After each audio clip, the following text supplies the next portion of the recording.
Hello. आज हम पढ़ेंगे समय बहुत ही मूल्यवान। समय बहुत ही मूल्यवान है। समय निरंतर गतिशील है। एक बार जो समय चला गया पुनः हाथ नहीं आता, इसलिए हमें समय का दुरुपयोग नहीं करना चाहिए। समय का महत्व जानकर समझकर जीवन में कुछ करने का प्रयत्न करना चाहिए। समय का पालन करने वाला ही सफलता की ऊंचाइयों को छूता है। तो समय जो होता है वो बहुत प्रीशियस होता है। टाइम हमेशा चलता रहता है, कभी भी किसी के लिए रुकता नहीं है। और जो टाइम निकल जाता है वो दोबारा हमारे पास लौट कर भी नहीं आता है। इसीलिए हमें कभी भी टाइम वेस्ट नहीं करना चाहिए। टाइम की इम्पोर्टेंस को समझना चाहिए, उसको ज़्यादा से ज़्यादा यूटिलाइज करने की कोशिश करनी चाहिए, तभी हम लाइफ में सक्सेसफुल हो सकते हैं। चला गया जो समय लौटकर कभी नहीं फिर आता, सदा समय को खोने वाला कर मल पछताता। तो जो टाइम चला जाता है वो कभी भी वापस लौटकर नहीं आता है हमारे पास। और अगर कोई भी टाइम को खो देता है तो वो सिर्फ हाथ मल कर रो ही सकता है और कुछ भी नहीं कर सकता है। पछता सकता है, रिग्रेट कर सकता है, लेकिन वो टाइम को वापस नहीं ला सकता। कर मल मतलब हाथ मल कर। जिसने इसे न माना उसको इसने भी ठुकराया, लाख यत्न करने पर भी हाथ न उसके आया। और जो टाइम की इम्पोर्टेंस को नहीं समझता है, टाइम भी उसको इम्पोर्टेंस नहीं देता है। और फिर उसके बाद चाहे कितनी भी कोशिश कर लो, कितना भी ट्राई कर लो, टाइम हमारे पास लौट कर नहीं आता है, वो हमें छोड़कर चला जाता है।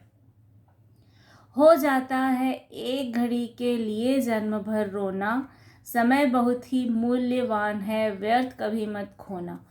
और टाइम जो है वो बहुत इम्पोर्टेंस है। कभी कभी सिर्फ थोड़े टाइम की थोड़ा सा टाइम वेस्ट करके या थोड़ी सी चीज़ों को अवॉइड करके वो लाइफ लॉन्ग का रोना हो जाता है। हम हमेशा लाइफ में रिग्रेट कर लेते हैं कि अरे उस टाइम पर इस चीज़ का ध्यान रखा होता। जैसे एग्ज़ाम टाइम में अगर आप टाइम का ध्यान नहीं रखोगे, अपना 3 घंटे में पेपर सॉल्व नहीं करोगे, तो क्या होगा? मैम तो ले लेंगी 3 घंटे में पेपर, आपने कुछ लिखा है या नहीं लिखा है। अब अगर आपने टाइम को अच्छे से यूटिलाइज करके पूरा पेपर अटेम्प्ट किया है तो आपको बहुत अच्छे मार्क्स मिलेंगे, और अगर नहीं किया है तो आपको अच्छे मार्क्स नहीं मिलेंगे। फिर आप लाइफ लॉन्ग सिर्फ रो ही सकते हो, उसमें कुछ भी चेंज तो कर ही नहीं सकते हो। तो इसीलिए टाइम की इम्पोर्टेंस हमेशा समझना चाहिए और उसको कभी भी वेस्ट नहीं करना चाहिए। धन खो जाता श्रम करने से फिर मनुष्य है पाता, स्वास्थ्य बिगड़ जाने पर उपचारों से है बन जाता। अगर कभी मान लो हमारे पैसे खो जाए तो फिर हम वापस मेहनत कर सकते हैं और वापस पैसा कमा सकते हैं।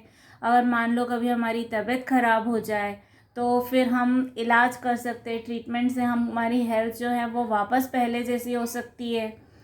विद्या खो जाती फिर भी पढ़ने से है आ जाती, लेकिन खो जाने से मिलती नहीं समय की थाती।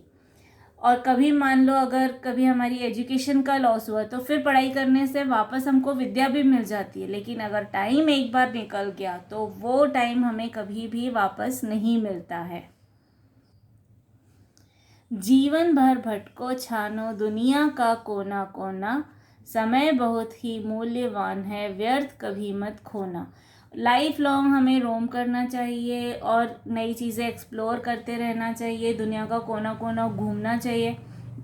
और टाइम जो है वो उसकी इम्पोर्टेंस बहुत ज़्यादा है, उसको कभी भी हमको वेस्ट नहीं करना चाहिए।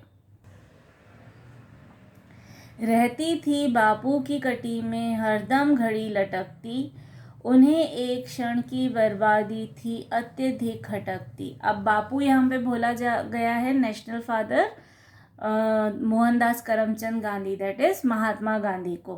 तो उनकी कमर में हमेशा एक घड़ी लटकती रहती थी जिसमें वो हमेशा टाइम देखते रहते थे और हमेशा टाइम के पंक्चुअल रहते थे। उन्हें जहाँ पहुँचना होता था वो बिल्कुल टाइम पे पहुँचते थे, उन्हें जो काम करना होता था हर काम वो बिल्कुल टाइम से करते थे। और अगर कभी भी थोड़ा सा भी टाइम वेस्ट होता था तो उनको बहुत ज़्यादा बुरा लगता था, बहुत खटकता था। बच्चों तुम भी उसी भांति पल पल से लाभ उठाओ, व्यर्थ न जाए कभी एक क्षण भी ऐसा नियम बनाओ। तो यहाँ पर बच्चों से रिक्वेस्ट की गई है कि बच्चों आपको भी हमेशा अपने टाइम का एक एक पल, एक एक सेकेंड, एक एक मिनट जो है उसको अच्छे से यूटिलाइज करना चाहिए, बिल्कुल भी वेस्ट नहीं करना चाहिए। और अपनी लाइफ में ऐसा डिसिप्लिन बनाओ, ऐसा रूटीन बनाओ कि आपकी टाइम जो है वो बिल्कुल भी वेस्ट ना हो। गांठ बांध लो, नहीं पड़ेगा कभी तुम्हें दुख ढोना, समय बहुत ही मूल्यवान है, व्यर्थ कभी मत खोना। और अगर इस बात को आपने गांठ बांध लिया, मतलब इस बात को अगर आपने याद रखा हमेशा कि टाइम बहुत इम्पोर्टेंस है, उसको वेस्ट नहीं करना चाहिए, और अगर आपने उसको अच्छे से यूज़ किया तो आपको कभी भी किसी भी दुख तकलीफ का सामना नहीं करना पड़ेगा और आप बहुत इजीली सक्सेसफुल हो सकते हो।